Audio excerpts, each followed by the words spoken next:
રાજકોટ જિલ્લાના ઉપલેટામાં નગરપાલિકાની ચૂંટણીમાં વોર્ડ નંબર 3 અપક્ષમાંથી ચંદ્રપાલસિંહ જાડેજાનું વિજય સરઘસ કરવામાં આવ્યું।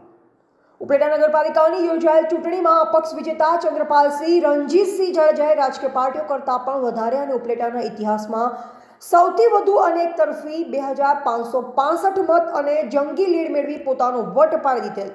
ત્યારે ઉપલેટા વોર્ડ નંબર 3માં ભવ્ય વિજય સરઘસ યોજવામાં આવ્યું। વોર્ડ નંબર 3માં રહેતા લોકોએ ચંદ્રપાલસિંહ જાડેજાનું વોર્ડ નંબર 3માં ઠેર ઠેર ભવ્ય સ્વાગત કરવામાં આવ્યું। વોર્ડ નંબર 3ના લોકોએ સાથે આગેવાનોએ આતશબાજી કરી એકબીજાને મીઠા ખવડાવી મોં મીઠા કરાવ્યા। તેમજ આ વિશેષ સરઘસમાં બહોળી સંખ્યામાં લોકોને કાર્યકર્તા અને આગેવાનો ઉમટી પડ્યા હતા। અહેવાલ ભાવેશ ગોયલ, ઉપલેટા।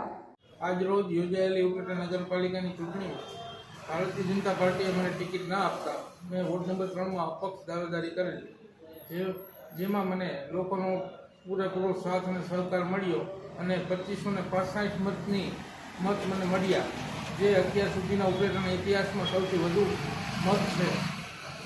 એ મતદારોનો ખૂબ ખૂબ હૃદયપૂર્વક આભાર માનું છું। તમે ક્યાં ક્યાં સરઘસ કાઢી? આજ રોજ અમે વોર્ડ નંબર 3ના સમગ્ર વિસ્તારમાં ઘરે ઘરે જઈ અને મતદારોનો આભાર માન્યો અને બધા લોકોનો સાથ સહકાર અમને મળ્યો।